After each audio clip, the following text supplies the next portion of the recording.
I know it's been a little bit of a spell since I've done this. Things have been kind of crazy in the last couple months. I had a lot of art that I was doing, and so I just didn't have a chance to sit down and do any streaming stuff. But thanks for joining me today. I have here some new things to play with. These are some pigments, handmade watercolors from my friend Sophie Klesen. She makes these from plants. She makes the pigments entirely. She just gathers those things in her garden and processes them and turns them into pigments, which is a really cool and lengthy process. I mean, she's been working on this for months. If you check her out on Instagram, I'll link her right now so you can see, since I'm going to be using her stuff today. And starting off with, so I have here, these are watercolor paints, and they are, you can see what they're made from.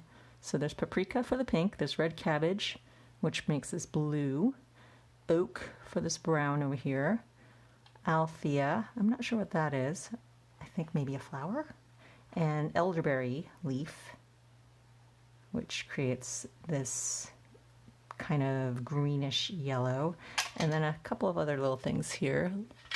I have dogwood leaf, which is a forest green ink, and I have warm walnut ink as well. And this one, which I'm probably not going to use today, but this is cabbage pigment, so it's in powdered form. So it's the red cabbage, which is the same as over here, this little pan, and you combine this with binder and turns it into watercolor paint. But I'm not going to need to mix any of that today because I have that already here. I'm going to try starting off with this warm walnut. Do they smell? Sam Fallow asks. I don't know. Let me smell. No, they do not. I think they've been so processed by the time they become a pigment form that you're not going to have any of the scent. But it is really fun watching Sophie's feed because a lot of times what she's showing looks like it is delicious. Especially when she describes the where she's gathering the elements of it from.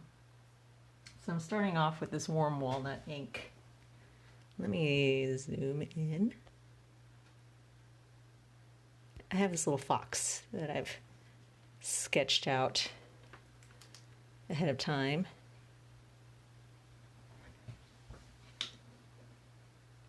And I'm just using a quill pen. Let me erase the fox a little bit.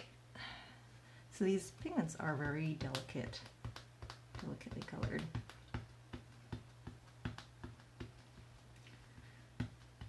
This is one of the ways I lighten up my pencil sketches before I start painting sometimes, to reduce the amount of graphite that's on the page and that will interfere with the color and the pigment. So I just take a kneaded eraser and you just press it on. You can also take a smaller portion of it. Sometimes I take a piece like this and then I just roll it across, and that will give me a more even lifting of the graphite. Sam Fallow says, I tasted watercolor that had honey in them, but sadly it didn't taste like honey. Yeah,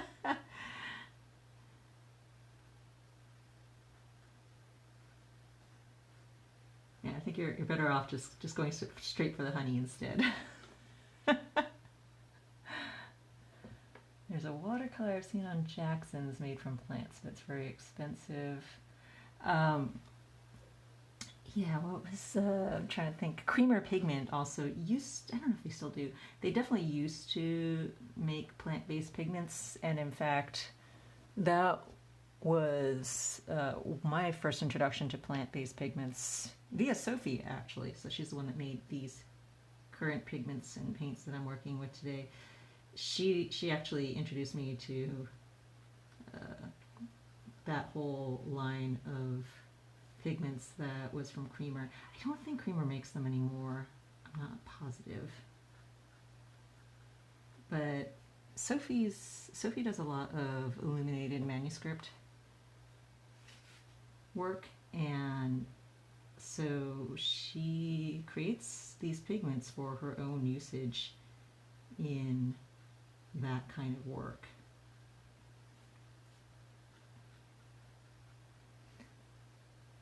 Let's see, Matt C. Art says those erasers get sticky over time. You know, I've heard that, and I've definitely seen ones that have gotten really disgustingly sticky, but my friend's dog loves to eat them actually also, which is not a pretty sight.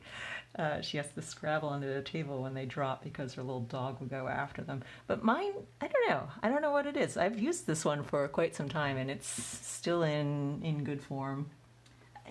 Maybe because I don't use it a ton. I know one of my friends, Alan Williams, he works primarily in graphite, and so he really uses tons of his kneaded eraser, and he really puts it to a lot of use.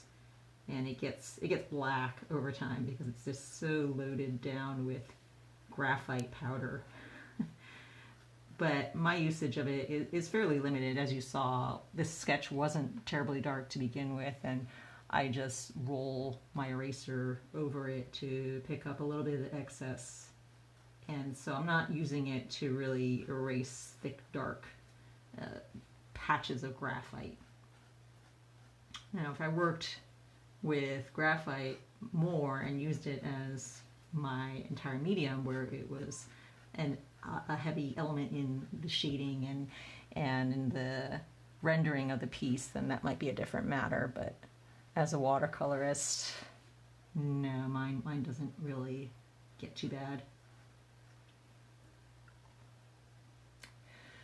Sam Thou says Lutea is the plant ones. Have you seen them? No, I haven't seen them. Is that a specific brand? Hey Rachel, nice to see you here as well. Nice to see everybody actually. As I mentioned earlier, that I just haven't really had a chance to do streaming in, I guess it's probably been like 6 weeks at this point. So sorry for the long absence. I'm gonna try to get back into a more regular schedule with this if I can. We'll see with holidays coming up and everything. We'll see how that goes. Although it's not like I'm going anywhere for the holiday, but sticking around here. Gaga SS says, hi, I really love your illustrations. Hello to you as well, and thank you very much. Ronnie's Art says, can you move the drawing more up? The comments are in the way. Oh yes, sorry, I forgot about that. If you're viewing this on your phone, then yeah, you're going to see the comments cover up the bottom portion. But you could also go view on, if you view on a desktop, then the comments appear on the side of the screen, and so they don't interfere. So just a tip if you have a desktop screen available for you at the moment.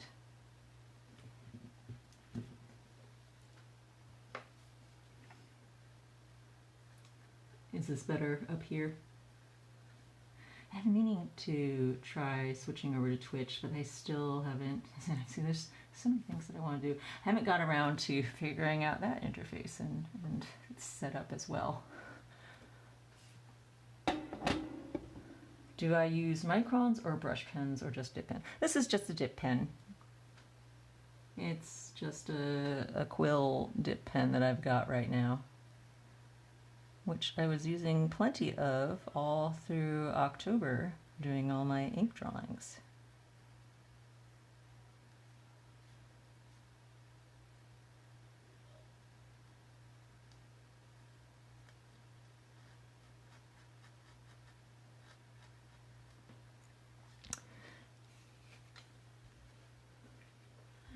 Rachel says, I didn't realize I was saying because I've been offline for a few months too.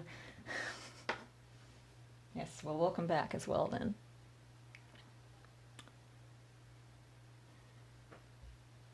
And yes, I might hit you up about Twitch, definitely, because I have very little to no experience with it. Alright, so here I've got these colors. Grab my water. I'm going to start off with some of this oak. It's just this beautiful, kind of delicate, oaky, what better word to use to describe it than that, brown. And they're in these cute little quarter pans.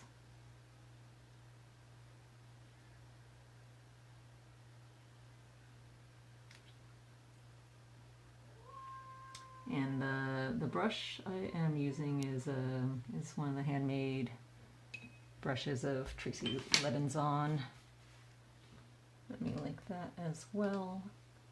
And I will, as I always do with these streams, I link all the stuff that I'm using in the finished archive after I post these later on. So it'll be in my IGTV, and the description will have all the stuff that I'm using. And the paper that I've got going here is, it's just a pad of fluid cold press watercolor. It's just whatever I happen to have on hand. Actually, I wanted a small piece of paper, and I didn't feel like cutting down one of my larger sheets, which is how I usually buy my preferred Moulin de Roy Canson paper. I buy those in these large 22 by 28 inch sheets, which means that when I use them I have to chop them down to the right size. But I just wanted to do something small and fun right now, so I just dug through my drawers and I found this unused bit of a watercolor pad from Fluid.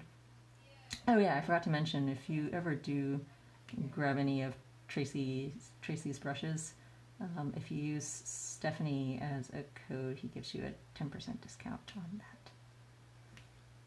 that. And Sophie also has her pigments available right now, although I don't know for how long. I think she released them yesterday, and then she had a secondary, I don't know if she's had it or is having it right now, or soon to have a secondary release a little bit later, either today or has already happened. That does not make any sense at all. I'm sorry.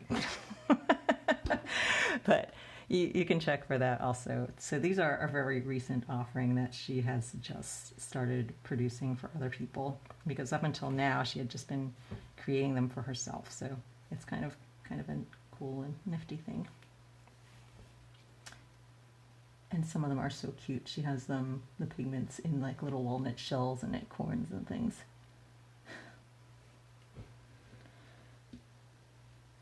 Yeah, this is a really lovely brown. It's kind of got this golden hue to it.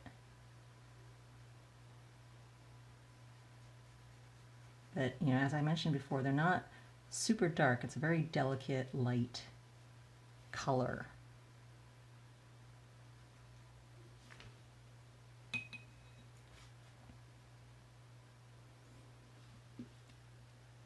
How do I decide whenever to outline a drawing with ink or just going with watercolor? I actually almost never outline with ink. This one was a rare occasion because I happened to have this set that I was trying out, and I just really liked the look of this warm walnut.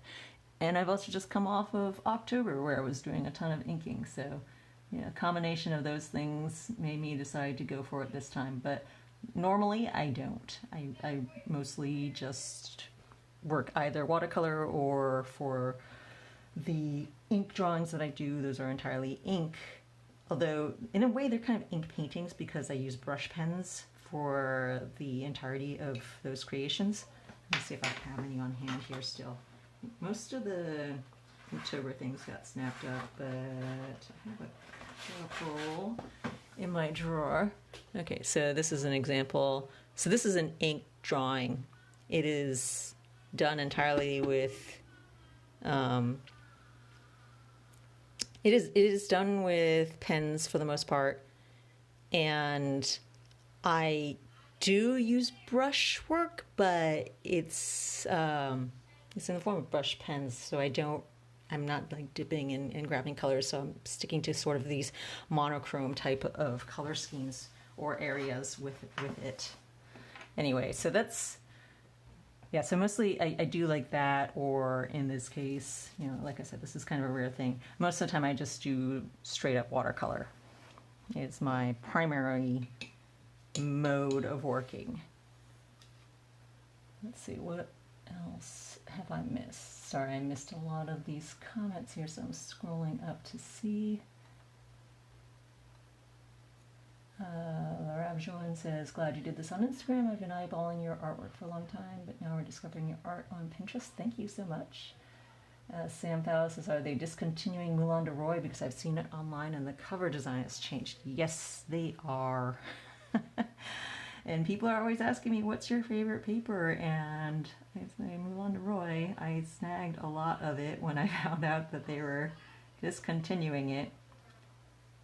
It is still available online in stores, I've noticed, but I think people are snagging it who enjoy it, and it's not going to be something that you can rely on to have in the future either, because sadly it is going away, which is very frustrating for me because I feel like every time I find a favorite paper, it gets discontinued or changed. This is like the third time that has happened in my 20 years of watercolor painting. Which means I have to go on the hunt every 5 or 6 years or so to find my next painting surface. It's extremely irritating.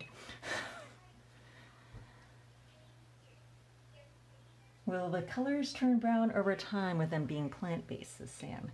No, they have been stabilized through the very lengthy process that she goes through to create these pigments, and so they're not going to shift.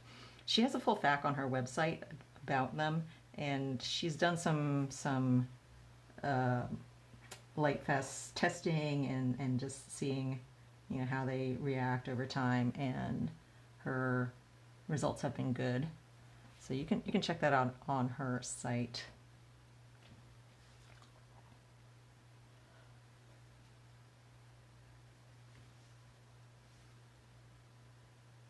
Peak Glorion says, I'm painting a mantis inspired by your technique. Well, thank you very much.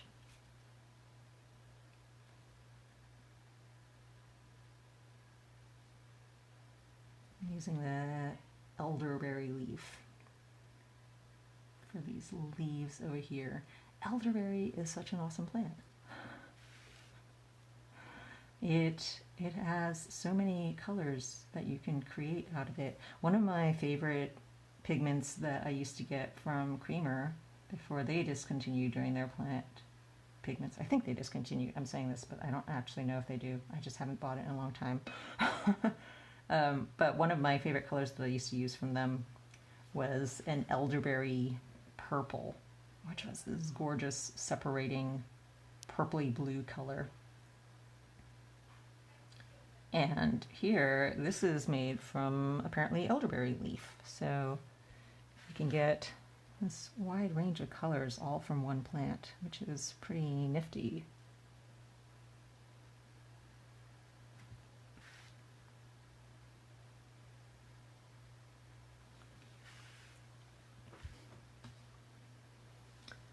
Roani's art says, have I ever drawn dragons? I think a dragon would be lovely in your style, but then I realized everything would look lovely in your style. Also, hello from the Netherlands.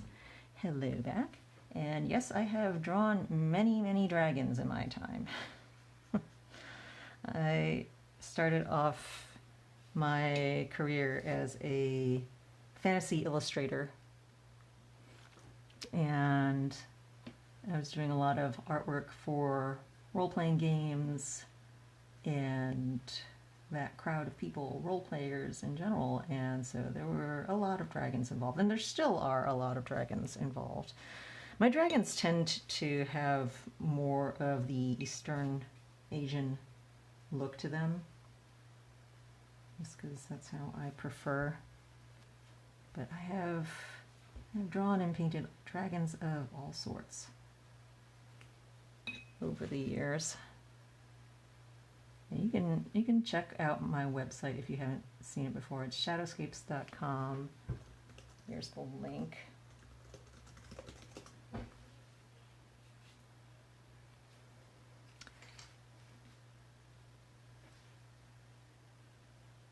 Sam Thal says your art will look good on fortune telling cards, and yes, I do have a tarot set that I created as well.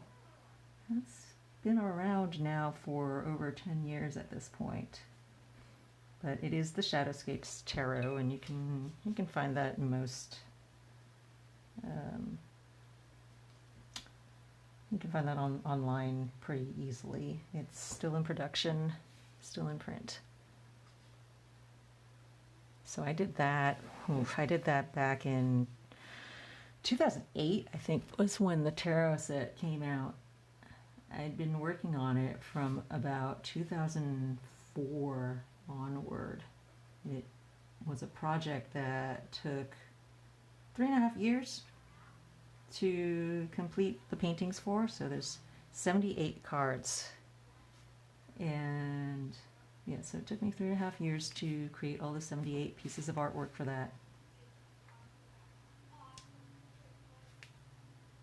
And then maybe like another year for a publisher to get the wheels of publication going and get it out there.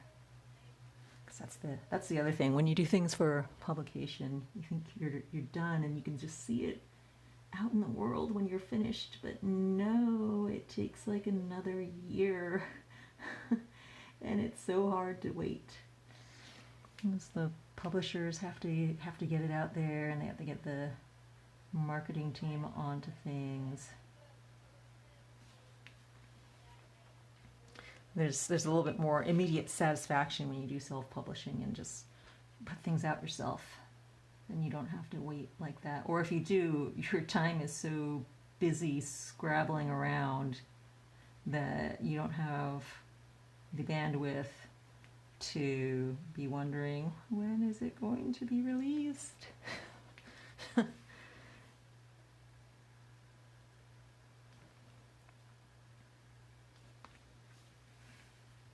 I was thinking at first, should I do a Vox? Because with the colors I have here, I don't know if I have the right russet colors for it, but it turns out that I do have a pretty good range of colors for a fox. Medieval Mouse says, it's so lovely to watch you work. I met you once at FairyCon a couple of years ago. Good evening from New Jersey.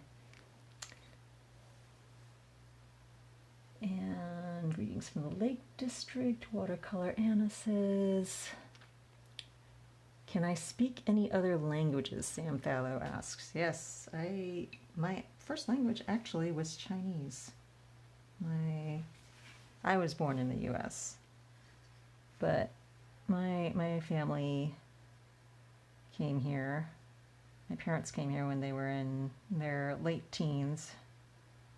And so I was born here, but a lot of my family spoke mostly Chinese when I was young, and so that was actually my first language.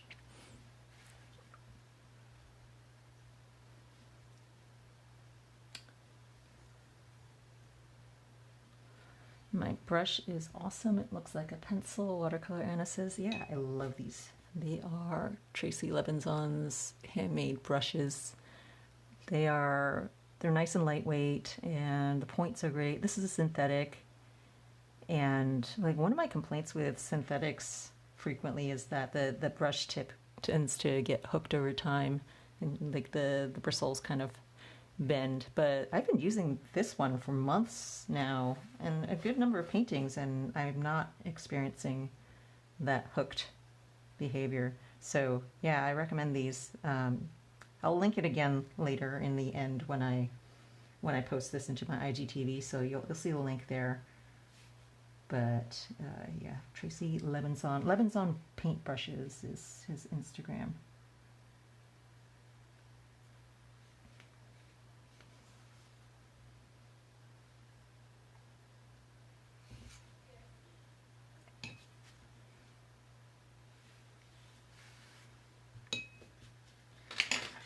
Let's check out this dogwood leaf forest green. It says shake me. It reminds me of some little Alice in Wonderland, you know, magical elixir or something, especially since it's this tiny little vial and it says shake me. It's so cute. Oh, and speaking of which, I was getting back into an Alice in Wonderland mode. I did a couple of Wonderland themed paintings. I have to release them sometime in the next couple of weeks. I haven't had a chance to scan. I keep saying that. I feel like I keep saying I haven't had a chance to insert something. So yeah, I need to finish scanning and processing those, and then I can put them up.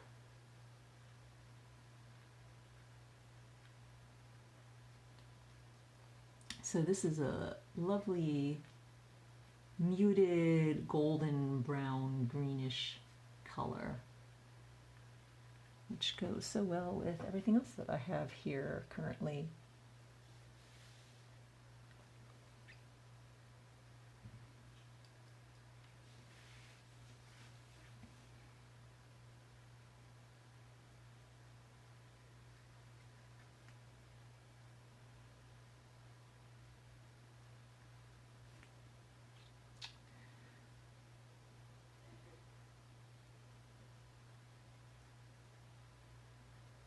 I was actually going to do a third. So I did 2 Alice in Wonderland theme paintings in the recent couple weeks. I did one of the Cheshire Cat and one of the March Hare.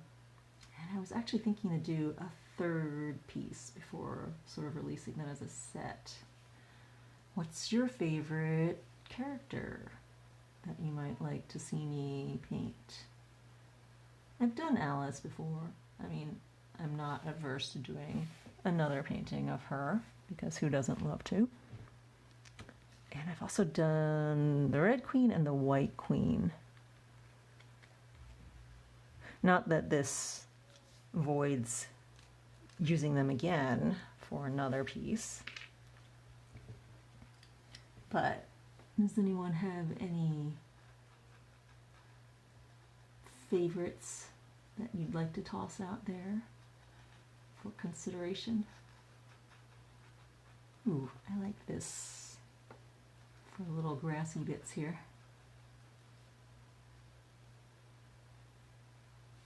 The Mock Turtle, the Mad Hatter.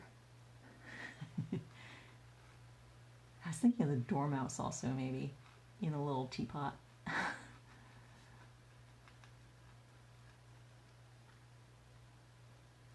Have I ever experienced RSI? Anthea asks. Yes, I have. Well, not full blown, but I definitely experience the early twinges of it quite frequently, and so I have to always be super careful. I've fortunately always managed to head it off before it devolves into anything worse than, you know, initial twinges that tell me, okay, stop what you're doing because it is bad.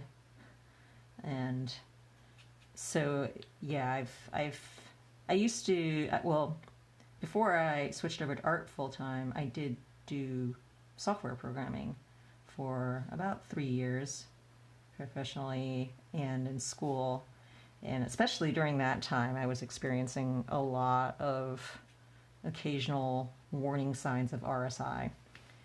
But even since leaving software, I do occasionally have some instances, especially because I do a lot of things with my hands.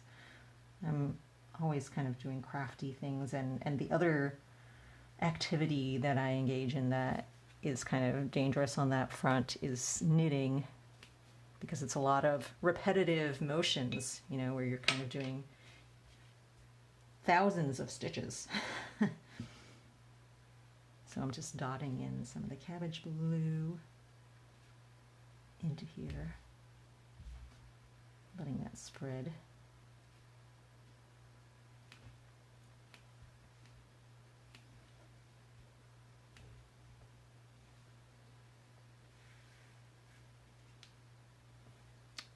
But the big thing that with RSI is to just listen to your body, and if your body says stop, then you really need to stop, because I've known artists who've been forced to stop when RSI got really bad, and they ignored the signs and symptoms of it, and then instead of just 2 or 3 days of pause, it becomes a year or 2 or even permanent damage. So it is something to be wary of, and that to remind yourself that 2 or 3 days, or even a week or 2, if it has to come to that, is nothing compared to a year or 2. So it's something that you need to pay attention to if it's something that becomes an issue for you as well.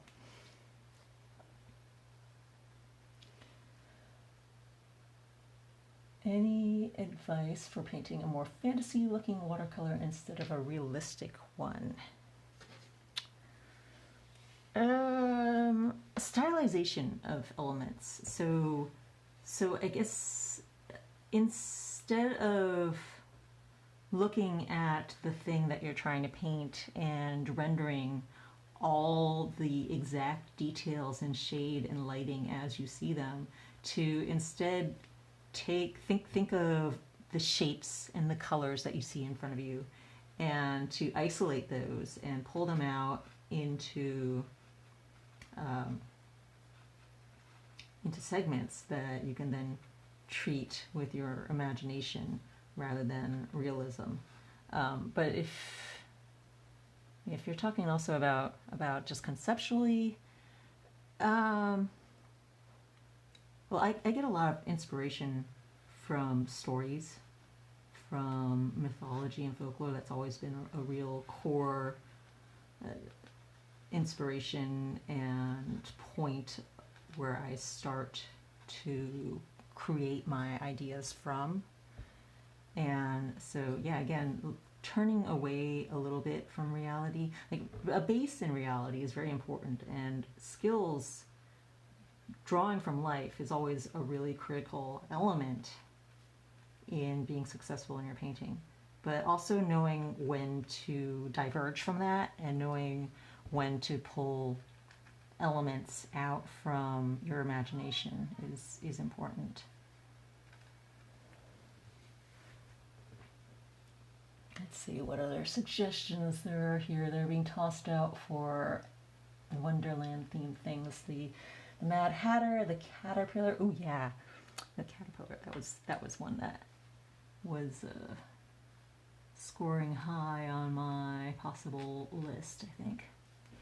Let's see, the Dragonfly and the Horsefly. You'll have to remind me, where does that part come in, Holly? I'm not sure I remember Dragonfly and Horsefly section.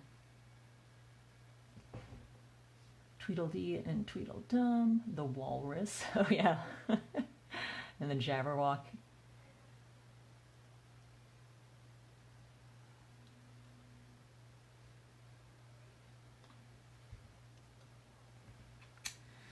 Jerry Ann Fulton says I've been dealing with RSI and drawing arm for 6 years. Ouch, I'm really sorry to hear that. That sounds really frustrating. Have you tried training yourself to draw with your left hand? If it's been that long, that might be something you might want to attempt. I mean, it's frustrating at first, but as a possible relief to your drawing arm, or I guess if your drawing arm is your left arm, then the other way around. I do know one artist who actually did do that. She had some pretty severe RSI to the point where I think she needed surgery, and so she did actually train herself to draw with her other hand, and now she produces these videos on Instagram where she draws mirror images of something at the same time with both hands, which is a pretty nifty trick to have.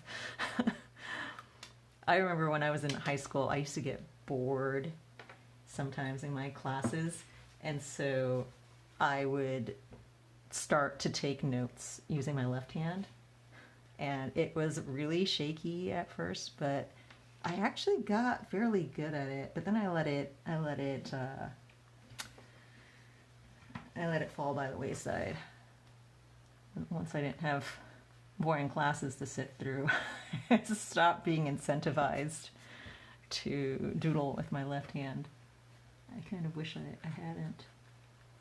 But, you know, I actually have done a similar thing with knitting. So I was saying that, you know, knitting also strains the tendons and the muscles because of the repetitive motion of it. And so I actually have trained myself now to knit in reverse, because for the most part you go in one direction. You go from your left hand to your right hand, but I've also learned now to go from my right to my left, and also in a few other methods and techniques, so that I can shift up the motions that I use, so I'm not always using the same movement with my hands and my wrists. And so, you know, that's another thing that you can do if you're starting to feel it when you're working with a particular medium or a particular tool. Maybe try switching up how you're holding your tools, or maybe try using a different tool. So one of the things I notice is when I use a very small, thin brush handle or pen handle, as with this, it's harder on my wrists and hands because I grip harder. And that's actually one of the nice things about Tracy's brushes, is that he uses these bamboo shafts that are wider than most of my other brushes, but they're super light because they're hollow bamboo. So they're actually very good and relaxing to hold. You know, I have this one which is like super big, and the first time I held it I was like, whoa, that is a large handle brush, but then I realized how comfortable it was and how it actually lets me relax my hand more and is better for the ergonomics of things. You know, this little pen nib holder is super pretty, but it's actually not great for my wrist and hand. But fortunately, I haven't really noticed a whole lot of problems on that front for myself, and I don't work in ink enough for it to become an issue for me. But that can be a thing. And oh, another thing you can get is the little, I don't know what they're called, like the little rubberized grips that you can put onto a pen or a brush. Those also can help to alleviate the tension of a grip that's too tight, and that might cause you to use your hands in a way that is not good for your tendons and things.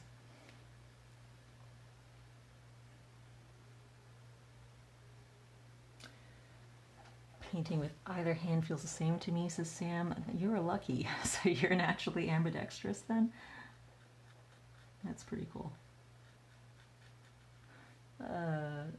T Fow says, I love how you build up all the details. Yeah, so that's how I generally work. I don't get things all in one go. I go in layers, and I just kind of build things up over time, gradually in a piece. I do a lot of walkthroughs where you can see my whole process for larger paintings. If you're interested in that, that is on my Patreon. The link for that is in my bio here on Instagram, so you can find that there. But I do a lot of walkthroughs, and I have videos as well for full paintings and things, and smaller technique items.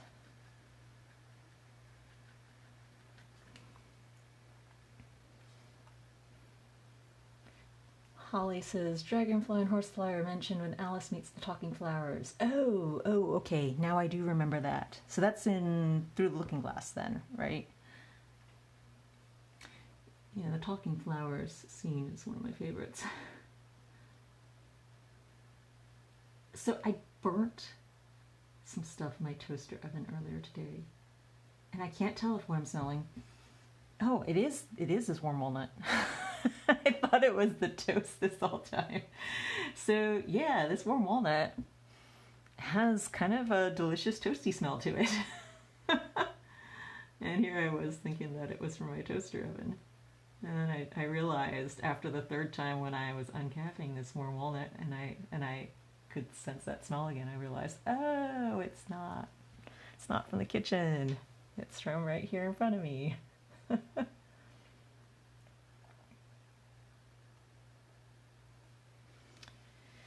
Matsy Art says, do I make studies for paintings or do I tend to discover things as you go? I like to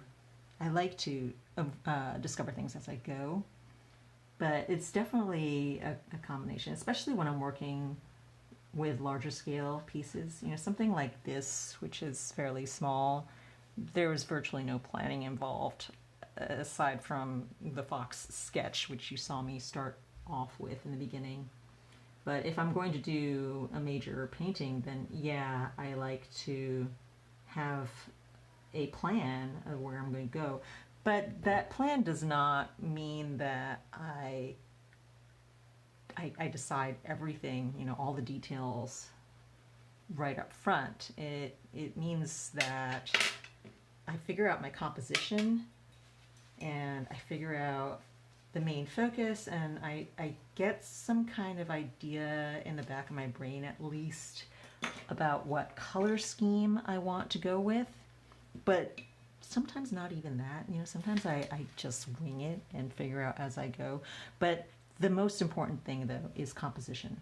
So even if I don't have any other plan going, a thumbnail sketch where I plot out my composition and the main focus of the piece and major elements and, you know, foreground, background, and the tone of the piece. That is important and something that I try to do for anything that is larger. You know, by larger, I mean greater than, maybe bigger than 8 by 10.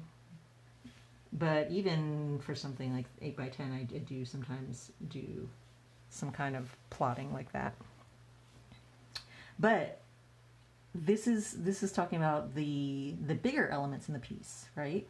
I don't like to plot out all the fine details. I like to leave those for discovery as I paint, because if I do plot it out too early and all in advance, I get bored. I don't like just filling in all the elements as I go. I like to let the watercolor paint do its thing, and if you plan things out too much, then you're eliminating the opportunities for the pigment to move and the colors to interact and things to occur on the fly that are really beautiful and that are one of the best parts of working with watercolor.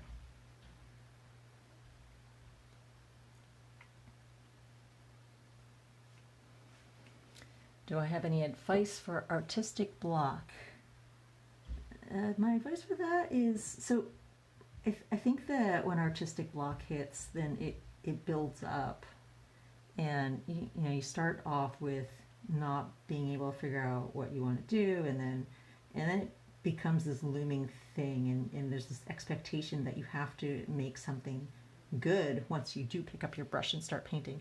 And I think if you try to let go of that expectation from yourself and try to just have fun and maybe play with a different medium, maybe just do something completely sketchy, just throwing pigment and paint onto a piece of paper and seeing what happens with that, or picking up some medium that you've never tried before. You know, if you're a painter, try some ink and drawing, and if you're mostly drawing, find something colorful and something that you can expand out of and move away from your expectations of having to create a major, you know, successful piece of art, because all you want to do is just make something.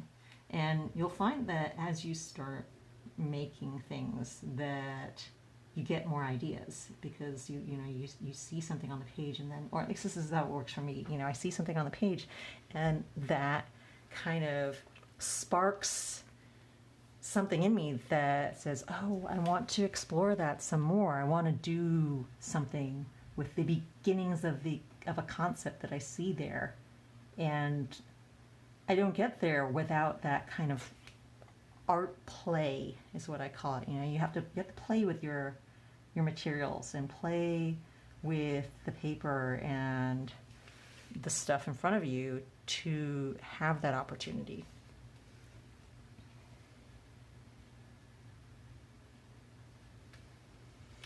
What is the hardest part of my job, Paula says? The hardest part, I think, is always staying true to what I want to create, especially these days with social media and with the constant feedback that you get online, you know, through Instagram, through Facebook, through everything. Instead of filling myself with expectations of what I think people want to see, it's to hold on to my own artistic identity and truth, and to maintain that at all times. It's really hard and tricky to keep that balance, because, you know, we're all gratified by the feedback that you get online, but it's so easy also to let that become everything, and to not realize that instead of a one-way street where it's just, you know, feedback coming in, it goes both ways. It's what I create and then the feedback that comes out from that. And so in order to maintain that and to stay true to what I want to create, I have to always remind myself of that.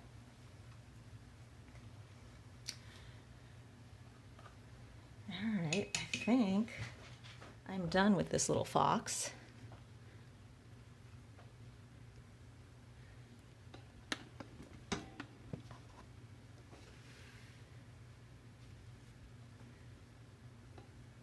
And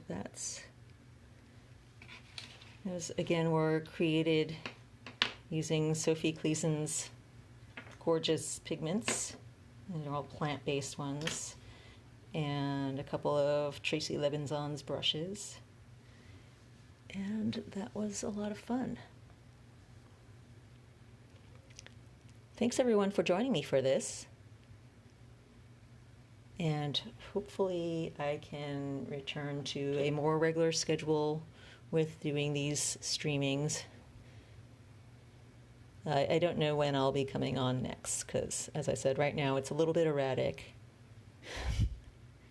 But thank you, everyone, for hanging out with me today, and I hope you have a wonderful week.